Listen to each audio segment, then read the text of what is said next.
በህግ ለመጽደቅ የሚሞክሩ አሉ። በዚህ በኩል ህግ አያስፈልግም ይላሉ። ምንም ስርዓትና ህግ አያስፈልግም ይላሉ። ድሮም ነበሩ ዛሬም አሉ። በነገራችን ላይ እነኚህ ህገኞች ናቸው፣ እነኚህ ህግ አልባ ናቸው። እነኚህ በስርዓት የተሞሉ ናቸው፣ እነኚህ ስርዓት የሚባል የላቸው ከጉባኤያቸው አንስቶ። አሁን ሁለቱም ጋር ወንጌል የለበት። ሁለቱም ጋር ወንጌል የለም። ስራና ጽደቅ የሚለውን ጋር ወንጌል የለም። ስለ ዳንክ ደግሞ ምንም አትስራ የሚለውን ጋር ምንም ወንጌል የለም። አሁን ኃጢአትም የለም፣ ኑሮም የለም፣ ምንም የለም። ዝም ብለህ በቃ ይሄም ወንጌል የለበት። ወንጌል መሀል ላይ ነው ያለው። ምንድነው የሚለው ያለው? ወንጌል ስለ ጸደቅ ግን መታወቂያው የመጽደቅ መታወቂያ ሆኖ ደግሞ የጽድቅ ፍሬ ደግሞ ሞልቶባችሁ የጽድቃችን ፍሬ የመዳናችን ፍሬ ሆኖ ነው የምናገኘው። እሱን ነው የሚያስተምረው። መጀመሪያ ይሄን ማወቅ በጣም አስፈላጊ ነው። ይሄ እንግዲህ የቆላሲያስ መልእክት ዋና ዋና ሐሳቦችን የምናይበት ነው። ይሄ የመጨረሻው ክፍለ ጊዜያችን ነው። አራተኛው ክፍለ ጊዜያችን ነው። በመጀመሪያው አጠቃላይ አውዱን አይተናል። ሁለተኛው ላይ እርሱ የሚለውን ክርስቶስን አይተናል። ሶስተኛው ላይ ደግሞ ባለፈው ክፍለ ጊዜ ያየነው እናንተንም ደግሞ ምን እንዳረጋችሁ የመዳናችንን ታላቅነት አይተናል። ማለት ያዳኛችንን ታላቅነት ብቻ ሳይሆን የመዳናችንን ታላቅነት አይተናል። አሁን ዛሬ ሶስተኛውና የመጨረሻው የመጽሐፉ ክፍል ማለት ነው። የመጨረሻው የመጽሐፉ ክፍል ትልቁ ቃል እንግዲህ የሚለው ነው ብያቸዋለሁ ከዚህ በፊትና በእያንዳንዱ አንቀጽ ላይ ነው የምታገኙት። ይሄንን ከምዕራፍ 2 ቁጥር 16 ጀምሮ እንግዲህ ብሎ ይጀምራል።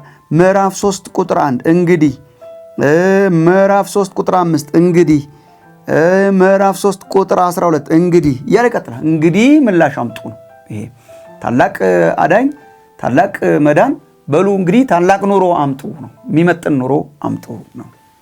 የቅድስና አስተሳሰብ እንግዲህ ከምዕራፍ 2 ቁጥር 16 ጀምሮ የቅድስና አስተሳሰብ ያደረገልንን ጌታና የተደረገልንን ነገር በማወቅ የምንሰጠው ምላሽ ነው እንጂ በስርዓትና በህግ ላይ ብቻ የተመሰረተ አይደለም። ኢንፋክት እሱን አሳይቶ ነው ጳውሎስ የሚጀምረው። ይሄንን ምዕራፍ 2 ቁጥር 20 ተመልከቱ።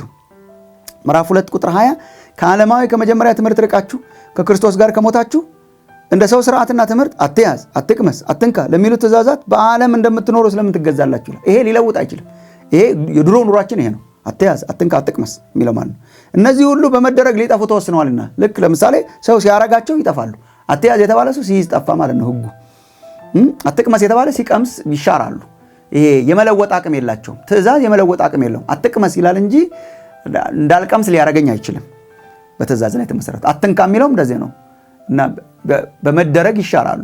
አረጋቸዋለሁ እና ትእዛዝ ሁልጊዜ ምልክትና ትእዛዝ ማላረገውን ነገር ይነግረኛል እንጂ ማደርግበትን አቅም ግን ሊሰጠኝ አይችልም። እና እናንተ በዚህ አትገዙም ይላል። በዚህ አይጀምርም የክርስትና ህይወት። በዚህ አትንካ፣ አትቅመስ፣ አታደርግ ምናምን በሚል አይጀምርም። መጀመሪያ ላይ የተነጋገር ነው ማለት ነው። ይሄ በጣም ሊጋሊስቲክ ያደርገናል። ይሄ ያልተለወጥንበት እኮ አሰራር ነው። እግዚአብሔርን እኮ የሆኑ ነገሮች በማድረግ ወደ እግዚአብሔር ለመቅረብ እኮ ሞክረን እናውቃለን። ህግን በመጠበቅ ወደ እግዚአብሔር ለመቅረብና ለመለወጥ ሞክረናል። ህግ ሰው አይለውጥም። የኛ ጽድቅ ሊለውጥ አይችልም። እና ክርስትና አድርግ አታድርግ ብሎ አይደለም የሚጀምረው። ይሄ ማለት ግን ክርስትናና ወንጌል ደግሞ አድርግ አታድርግ የለውም ደግሞ ማለት አይደለም። ሌላው ጽንፍ ደግሞ ይሄ ነው። ክርስትና አድርግ የለውም አታድርግ የለውም ምናምን የሚሉ ሰዎች አሉ በሙሉ። አሁን ቆላሲያስን ባነብላችሁ እንዲያውም ሊሰለቻችሁ ይችላል እንጂ አድርጉ በሚል በጣም የተሞላ ነው። አስቡ፣ ግደሉ፣ አስወግዱ፣ ልበሱ፣ ይቅር ተባባሉ፣ ተገዙ፣ ውደዱ፣ ታዘዙ፣ አታበሳጩ፣ በጠቅላላ አድርጉላችሁ በሚል ደግሞ የተሞላ ነው። ክርስትና በድርጊት ከሌለውማ ምን ዋጋ አለው? በድርጊት ደግሞ የተሞላ ነው። በማድረግ የተሞላ ነው። በማድረግ የተሞላ ነው። በማድረግ አይጀምርም፣ ግን በማድረግ የተሞላ ነው።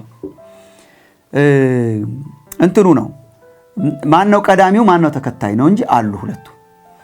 ተከታይ በክርስቶስ የተሰጠን ህይወት ማን ነው? ቀዳሚው በክርስቶስ የተሰጠን ህይወት ነው። የተለወጠ ህይወትና ባለፈው ጊዜ ያየ ነው። የተለወጠው ህይወትና የተለወጠው ማንነታችን ቀዳሚው ነው። በዛ ላይ ተመስርቶ ደግሞ ለእግዚአብሔር መኖርና ድርጊት ደግሞ ኤቲክስ የምንለው ምግባር ደግሞ ተከታይ ነው። ማንነት ይቀድማል፣ ምግባር ይከተላል። ለምሳሌ በድሮ አኗኗራችን ምግባርን ለማስከተል እና ማንነትን ተስፋ በማድረግ ነው እነኚህ ነገሮችን ላርግና እስቲ ጻድቅ እንደሆነ ብለን የምናስብ። አሁን በቆላሲያስ ተለውጧል። ስለጸደቅን ይከተላል። የጽድቅ ፍሬ ሆኖ ይከተል። ቅድስና የጽድቅ ፍሬ የመጽደቅ ፍሬ ነው እንጂ ክርስትና የመጽደቅ ዛፍ አይደለም። ምክንያት ዛፉ ጽድቅ፣ ፍሬው ቅድስና ነው። ምን ማለት ነው? አሁን ለምሳሌ ከዛፍና ከፍሬ እኮ መጀመሪያ ፍሬው ማነው? ዛፉ ነው የሚቀድመው። ዛፉ አለ ዜን ፍሬ አለ። ዛፍ አለ ዜን ፍሬ አለ። ዛፉ ይተከላል፣ ያድጋል፣ ዜን ፍሬ አለ። በመንፈሳዊ ህይወትም እንደዚህ ነው። መጀመሪያ ዛፉ አለ ጽድቅ ይባላል፣ ዜን ፍሬ አለ ቅድስና ይባላል እንጂ ቢያዘር ወይ ራውንድ አይደለም። እሱ ነው እና ከሁለቱም እንድንጠበቅ ማለት ነው። ክርስትና በመሃል ሾልኮ የሚሄድ የወንጌል እውነት በመሃል ሾልኮ የሚሄድ አስተሳሰብ ነው። በዚህ በኩል በህግ ለመጽደቅ የሚሞክሩ አሉ። በዚህ በኩል ህግ አያስፈልግም የሚሉ አሉ። ምንም ስርዓትና ህግ አያስፈልግም የሚሉ አሉ። ድሮም ነበሩ፣ ዛሬም አሉ። በነገራችን ላይ አሁን በመጽሐፍ ቅዱስ በደብዳቤዎቹ በኤፒስትልስ በምንላቸው አስቀምጥልን ካላችሁ የገላትያ ክርስቲያኖች አሉ፣ የቆሮንቶስ ምዕመናን አሉ። አሁን የገላትያ ምዕመናን በቃ ካልተገረዛችሁ አትጸድቁም የሚሉ ያንገላቷቸው ናቸው። ካልተገረዛችሁ ስርዓት ካልጠበቃችሁ አትጸድቁም፣ ስለዚህ ለመጽደቅ ስሩ የሚሉ ያሉበት ነው። ቆሮንቶስ ደግሞ ስለጸደቃችሁ ምን ችግር አለ፣ ነፃ ናችሁ፣ እንደፈለጋችሁ ኑሩ የሚሉ ያሉበት ነው። እነኚህ ህገኞች ናቸው፣ እነኚህ ህግ አልባ ናቸው። እነኚህ በስርዓት የተሞሉ ናቸው፣ እነኚህ ስርዓት የሚባል የላቸው። ከጉባኤያችሁ አንስቶ ምንም በቃ እና ድብልቅልቆ የወጣ ነው። አሁን ሁለቱም ጋር ወንጌል የለበትም። ሁለቱም ጋር ወንጌል የለም። ስራና ጽደቅ የሚለውም ጋር ወንጌል የለም። ስለ ዳንክ ደግሞ ምንም አትስራ የሚለውም ጋር ምንም ወንጌል የለም። አሁን ኃጢአትም የለም፣ ኑሮም የለም፣ ምንም የለም። ዝም ብለህ በቃ ይሄም ወንጌል የለበትም። ወንጌል መሀል ላይ ነው ያለው። ምንድን ነው የሚለው ወንጌል? ስለ ጸደቅ ግን መታወቂያው የመጽደቅ መታወቂያ ሆኖ ደግሞ የጽድቅ ፍሬ ደግሞ ሞልቶባችሁ ቆላስይስ 1 ላይ ስናነበው ትዝ ይላችሁ እንደሆነ የጽድቅ ፍሬ ሞልቶባችሁ የጽድቅ ፍሬ እንዲሞላብን የጽድቃችን ፍሬ የመዳናችን ፍሬ ሆኖ ነው የምናገኘው። እሱን ነው የሚያስተምረው። መጀመሪያ ይሄን ማወቅ በጣም አስፈላጊ ነው። ስለ ምግባር ሲያወራ ጳውሎስ እንግዲህ ብሎ የሚጀምርበት ምክንያት የተደረገ ነገር አለ ማለት ነው። እንደዚህ ስለተደረገ እንግዲህ እንደዚህ ሁኑ ነው የሚለው ማለት ነው። ዋና ዋናዎቹን ትንሽ ሃይላይት ላድርግላችሁ። ዝርዝሮቹን መሄድ አንችልም፣ ግን ዋና ዋናዎቹን ከምዕራፍ 2 ቁጥር 16 ጀምሮ በተለይ ምዕራፍ 3ን ይዞ እስከ ምዕራፍ 4 መጨረሻ ድረስ በኑሮ የተሞላ ነው። ሁለቱም ምዕራፎች የኑሮ ምዕራፎች ናቸው፣ ምዕራፍ 3 እና ምዕራፍ 4። ጥቂቶቹን ላንሳላችሁ። ጥቂቶቹ ለምሳሌ ሲጀምር ምዕራፍ 3 ላይ ቁጥር 1 እስከ 4 ላይ አስቡ የሚለው ማለት ነው። አስቡ የሚለው የሚጠበቅብን ምላሽ ከክርስቶስ ጋር ስለተነሳን የሚጠበቅብን አንዱ ዋና ምላሽ ሰማያዊ መንፈሳዊ ሐሳብን ማሰብ ነው። ክርስቶስ ታላቅ ስለሆነ መዳናችንም ታላቅ ስለሆነ የሚጠበቅብን የኑሮ አይነት ምንድነው ካልን ያንን የሚመጥን አስተሳሰብ ከአስተሳሰብ መጀመሩ ያስገርማችኋል። ምዕራፍ 3 ላይ ተመልከቱ። ቁጥር 1 እስከ 4 ላይ ከክርስቶስ ጋር ከተነሳችሁ የሚለው የጥርጣሬ ቃል አይደለም፣ ስለተነሳችሁ ነው። የአሹራንስ ቃል ነው። እንግዲህ ከክርስቶስ ጋር ተነስተናል ካላችሁ ከተነሳችሁ ክርስቶስ በእግዚአብሔር ቀኝ ተቀምጦ ባለበት በላይ ያለውን እሹ፣ በላይ ያለውን አስቡ ይላል። በላይ ያለውን አስቡ እንጂ በምድር ያለውን አይደለም። ሞታችኋል፣ ሕይወታችሁ ከክርስቶስ ጋር ተሰውሯል እና በሚገለጥበት ጊዜ በሚመጣበት ጊዜ ያን ጊዜ ብድራት እንድትቀበሉ ከእርሱ ጋር በክብር እንድትገለጡ አሁን እርሱ ባለበት ያለውን ሐሳብ ሰማያዊውን ሐሳብ አስቡ ይላል። ለኛ ለመዳናችን የሚመጥነው አኗኗር ሰማያዊ ሐሳብን መንፈሳዊ ሐሳብን በማሰብ ነው የሚጀምረው። ቅድስና በድርጊት አይጀምርም። ቅድስና በሐሳብ ነው የሚጀምረው። ትልቁ ጦርነት ያለው የሐሳብ ጦርነት ነው እንደምታውቁት። ጽድቅም ቅድስናም ርኩሰትም እዚህ ነው የሚጀምረው፣ በአስተሳሰብ በልቡ ነው። ሰው በልቡ ያለውን ነው እንጂ የሚኖረው ከልቡ የሌለ አይኖርም። ያሰብነውን ያሰላሰልነውን ሜዲቴት ያደረግነውን ነው የምንኖረው። ስለዚህ ከመዳናችን ጋራ የሚመጥነው የአኗኗር አይነት የምናስበውን ነገር ማስተካከል ነው። ክርስቶስ ባለበት ቦታ ክርስቶስ ባለበት በሰማያዊ ስፍራ ያለውን ሰማያዊ ሐሳብ ሰማያዊ አስተሳሰብ ላይ ማትኮር ማለት ሐሳባችን ምን ላይ ያተኮረ ነው። ቅድስና የሚጀምረው እዚህ ላይ ስለሆነ ይህንን ታውቃላችሁ ወገኖች። አሁን ጦርነቱ በጣም የሐሳብ እንደሆነ ጠላትም ደግሞ ሐሳባችንን ሊይዙ የሚችሉ ነገሮች በጣም እየለቀቀ ያለበት ጊዜ እንደሆነ ትንፋሽ እስከምናጣ ድረስ እንዲሁ እግዚአብሔርን ማሰብ እስከሚሳነን ድረስ ወጥረው የያዙን በጣም ተፎካካሪ ነገሮች የበዙበት ጊዜ ላይ ነው የምንኖረው። በጣም ቆላስይስ 3 1 እስከ 4 ወሳኝ መልእክት ነው በዘመናችን ላይ። ምክንያቱም ሐሳብ ተሻሚው በዝቷል። አሁን ሐሳብ ተሻሚ ልክ ጠዋት እንደተነሳን ሐሳባችንን የሚሻማን ምድራዊ ነገር በጣም ብዙ ነው። የመረጃ ብዛት እጃችን ላይ ስልኮቻችን ላይ ኢንተርኔቱ ላይ ያለው የመረጃ ብዛት አስጨናቂ ነው እና ቀኑ ሙሉ ቁጭ ብለን እናስብ ከተባለ የምናስበው በጣም ብዙ ነገር አለ። አማራጭ ሐሳቦች በጣም በዝተዋልና በጣም ብዙ ነገር ይለቀቅብናል። እኛ አሁን ያለነው በመረጃ ፓምፕ እየተደረገ ባለበት ጊዜ ነው። ሁሉ አይነት መረጃ ንጹህም አለ ክፉም አለ። ይሄ መረብ ስለሆነ መረብ ደግሞ አይመርጥም። መረጃ መረብ ነው የሚባለው እንደምታውቁት። አሁን ኢንተርኔት አይመርጥም። ሁሉን ነገር ጠራርጎ ነው የሚያመጣልን። ቆሻሻው ሐሳብ፣ ቆሻሻ አስተሳሰቦች፣ በርኩሰት የተሞሉ ሐሳቦች እኛን ለሌላ ነገር ብዙ እንድንነሳሳ የሚያደርጉ ነገሮች በሙሉ መጥተው የሚያስጨንቁበት ጊዜ ነውና ለዚህ ከተሸነፍን፣ ለሐሳቡ ከተሸነፍን፣ ሐሳቡን አንስቶ ማለት የሚለው መጽሐፍ ቅዱስ ለሐሳቡ ከተሸነፍን በድርጊት መሸነፋችን አይቀርም። አውቶማቲክ ነው። በሐሳብ የተሸነፈ ሰው በድርጊት እያሰብኩ አለመውደቅ ሞክራለሁ አይባልም። እያሰብኩ አለመውደቅ አይቻልም። እያሰብኩ አለማድረግ አይቻልም። ሐሳብ ያድግና ከዛ ድርጊት ይሆናል። መጽሐፍ ቅዱስ ያዕቆብ ላይ እንደሚነግር ማለት ነው። ምኞት ናት መጀመሪያ። ምኞት ትጸነስና ምኞት ሆና ከዛ ተጸነሳ ኃጢአትን ትወልዳለች፣ ድርጊት ትሆናለች። ኃጢአት ደግሞ ታድግና ሞትን ትወልዳለች። ይሄ ናቹራል ይሄ ተፈጥሯዊ ሂደት ነው። ሐሳቡ ካለ ጽንሱ ካለ ውስጣችን ምኞት ካለ ውስጣችን ዜን ያድግና ድርጊት ይሆናል። ድርጊቱ ደግሞ ያድግና ከዛ ሄዶ ሞትን ደግሞ ይወልዳል። እና ሐሳብን መግደል፣ ሐሳብን መዋጋት መልመድ መቻል አለብን። ሁሉ ነገር መውደቅ መነሳት የሚጀምረው ከሐሳብ ስለሆነ መዳናችንን የሚመጥን ሐሳብ ማሰብ። መዳናችን እኛ ሰማያዊ ሐሳብ የተሰጠን ሰማያዊ ጌታ በሰማይ ያለ በእግዚአብሔር ቀኝ የተቀመጠ ጌታ ያለን እሱ ደግሞ ሐሳቡን ያልሰወረ ሐሳቡን የለቀቀ በቅዱሳት መጻሕፍትና በልዩ ልዩ መንገድ ሐሳቡን የለቀቀ ስለሆነ ምን ሐሳባችሁን ወጥሮ ይዟል ነው ትልቁ ጥያቄ። ሐሳባችንን ከጠዋት እስከ ማታ ወጥሮ የያዘው ምንድነው? ቅዱስ ቃሉና ክርስቶስ በሰማያዊ ስፍራ ያለበት በመንፈስ ቅዱስ እሱን መረዳት ላይ ያተኮረ ነው ወይስ ምድራዊ ሐሳብ ነው ያዘን? ምድራዊ ሐሳብ ከያዘን ምድራዊ አኗኗርን እንኖራለን። ሰማያዊ ሐሳብ ከያዘን ሰማያዊ አኗኗርን በምድር እንኖራለን። በምድር ሆነን ግን ሰማያዊ አኗኗርን እንኖራለንና እግዚአብሔር የሚያነሳሳን መጀመሪያ ሐሳባችንን እንድናስተካክል የመዳናችን አሁን ኢየሱስ ታላቅ ነው ብሎ አይደለም የሚጀምረው ቆላስይስ።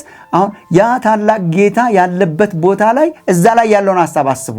ታላቅ የሆነው መዳናችን ያለበት ስፍራ ላይ ያለውን ያንን ሐሳብ ሰማይን እያመጡ ማሰብ ነው ቅድስና የሚለው ነው። ሌላ ትንሽ ልጨምርላችሁ። ቅድስና በአስተሳሰብ ነው የሚጀምረው፣ ሰማያዊ ሐሳብ በማሰብ ግን ቁጥር 5 ጀምሮ ደግሞ የሚናገራቸው በተለይ እስከ ቁጥር 17 ድረስ ያለው ጊዜ ኖሮ በዝርዝር ብታዩት በጣም ጥሩ ነው። በጣም ደግሞ ይሄ በቃ የመጀመሪያውን የቅድስና ሐሳብ ካላችሁት የቅድስና ኑሮ በኑሮ ሲገለጥ ደግሞ ይሄ ነው ሐሳቡ። ቁጥር 1 እስከ 4 በኑሮ ሲገለጥ ደግሞ 5 እስከ 17 ላይ አለላችሁ። በጣም የሚያስገርሙም ግን በጣም ቻሌንጅ የሚያደርጉ ቃላት ናቸው። የጦርነት ቃላት ናቸው። ቅድስና ጦርነት ነው። ምን ከፍተው ጦርነት ነው። በህይወት ላይ በአኗኗር ላይ የሚከፈት ጦርነት ነው። ክርስቲያንን መጽሐፍ ቅዱስ በብዙ ቦታ ጦረኛ ያደርገዋል። በጣም ሰው እንዲገል ሳይሆን በራሱ ውስጥ ያሉ ጠላቶቹን እንዲገል። ሰው እንድንገል አልተጠራንም። እኛ ግን ጦረኛ ነው። በቃ የጽድቅ ጥሩር እንድንለብስ ጋሻና ጦር እንድንይዝና እንድንዋጋ እንድንታገል መጽሐፍ ቅዱስ ነገር ግን ጠላታችንን ውጭ ያለ አያደርገውም። አሁን እኛ ወይ አንዋጋም ወይ ስንዋጋ ውጭ ያሉ ሰዎችን እንዋጋለን። የኛ ጠላት ውጭ ያለ ጠላት አይደለም፣ ውስጣችን ውስጥ ያለ ጠላት። ትልቁ ጠላት ሰው ውስጥ ያለ ጠላት። ሰው በጣም ብዙ ሰው ውስጡ የሌለ ጠላት ለመዋጋት መከራ ይበላል። እና እዛ ማዶ ያለ ሰው ለመዋጋት ትሞክሩ እንደሆነ ጠላታችሁ ያለው እዛ ማዶ አይደለም፣ እዚህ ውስጥ ነው። እና የጦርነት ቃላት ላንብብላችሁ። እንግዲህ በምድር ያሉትን ብልቶቻችሁ ግደሉ ይላል። የራሳችሁን እነኚህም ዝሙት፣ ርኩሰት፣ ፍትወት፣ ክፉ ምኞት፣ ጣዖት ማምለክ፣ መጎምጀት እነኚህ በቃ የእግዚአብሔርን ቁጣ የሚያመጡ ስለነበሩ የድሮ ህይወታችሁ ስለሆነ እነኚህን ግደሉ። ምን ማለት ነው? ቅድስና አሁን የክርስቲያን ቅድስና በመንፈስ ቅዱስ ኃይል ውስጥ እምቢ የምንልበትን ጸጋ እኮ ነው ሰጠን ማለት። ይሄ ነው መግደል ማለት። ቲቶ ላይ ቅዱስ ጳውሎስ እንደሚናገረው ዓለምን ሁሉ የሚያድን የእግዚአብሔር ጸጋ ተገልጧልና ይህም ጸጋ ኃጢአተኝነትንና ዓለማዊ ምኞትን ክደን እምቢ ብለን ቴን የተባረከውን ተስፋችንን እንድንጠብቅ ያስተምረናል።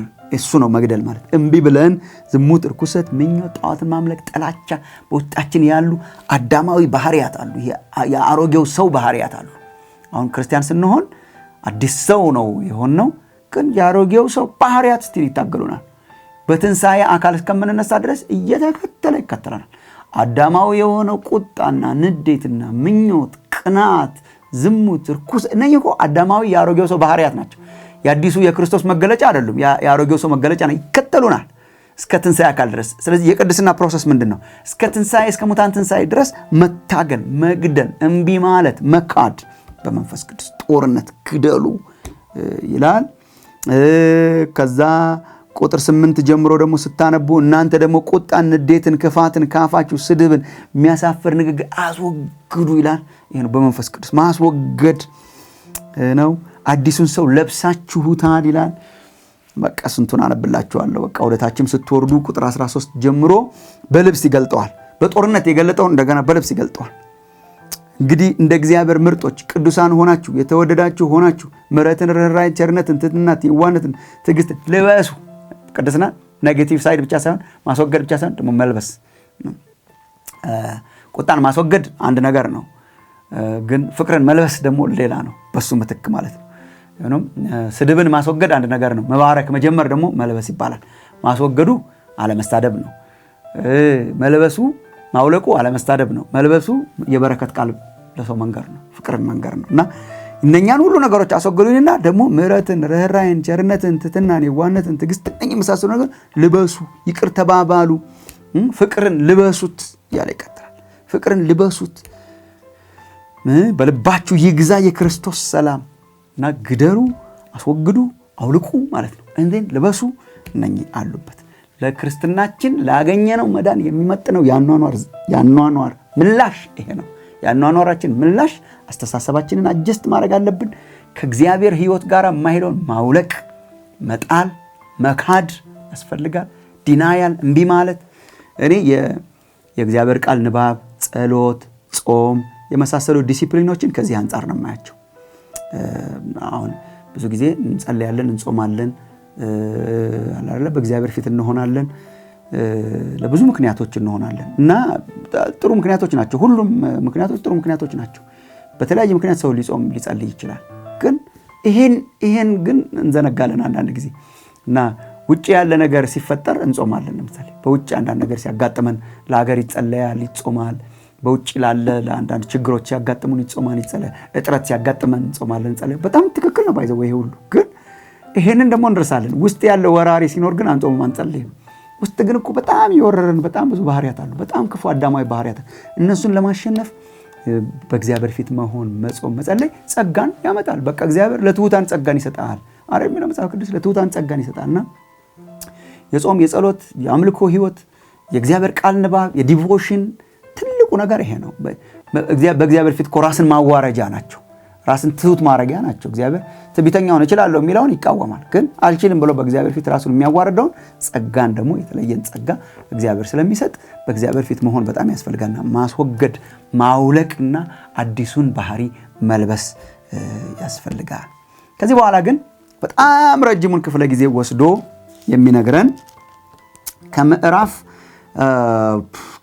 2 ቁጥር 10 ከምዕራፍ 3 ቁጥር 18 ጀምሮ ከምዕራፍ 3 ቁጥር 18 ጀምሮ እስከ መጽሐፉ መጨረሻ ድረስ የሚነግረን ግን ለዚህ ለተቀበልነው ህይወት ትልቁ ምላሻችን በሁሉ አኗኗራችን እግዚአብሔርን የሚያከብር ኑሮ መኖር ነው። በሁሉ ቦታ በሁሉ ስፍራ እግዚአብሔርን የሚያከብር አኗኗር መኖር ነው።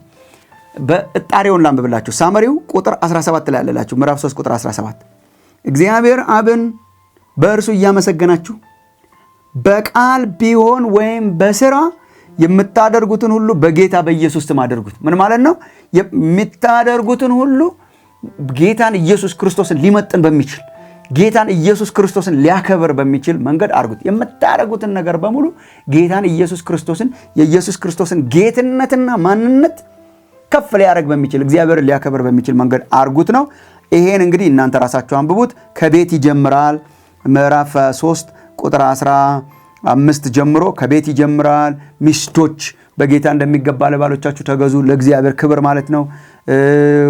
ባሎች ውደዱ፣ ልጆች ተገዙ፣ አታበሳጩ። ቤት ውስጥ ጌታ ኢየሱስን ሊያከብር የሚችል ቤት፣ ባሮችን ጌታ ኢየሱስን ሊያከብር የሚችል መታዘዝ፣ ባሮች ደግሞ ተቀጣሪዎች ደግሞ ጌታ ኢየሱስን ሊያከብር በሚችል መንገድ እንዲታዘዙ፣ ጌቶችም ደግሞ ማኔጀርስ ደግሞ የሚያሰሩ ደግሞ ጌታ ኢየሱስን ሊያከብር በሚችል መንገድ እንዲገዙ፣ የሚገዙም ጌታን ሊያከብር በሚችል መንገድ እንዲገዙ፣ የሚገዙም ጌታን ሊያከብር በሚችል መንገድ እንዲገዙ፣ በሁለንተናቸው እግዚአብሔርን እንዲያከብሩ ያበረታታቸዋል። ትልቁ ምላሽ በሁሉ ነገራችን እግዚአብሔርን ማክበር እንደሆነ እንድናስብ ነው። ታላቅ ጌታ ታላቅ መዳን ተሰጥቶናል። በሁሉ ነገራችንን እግዚአብሔርን በሚያከብር ታላቅ ኑሮ እንድናከብር ደግሞ ተጠርተናል የሚል ነው የቆላስይስ ዋና መልእክት።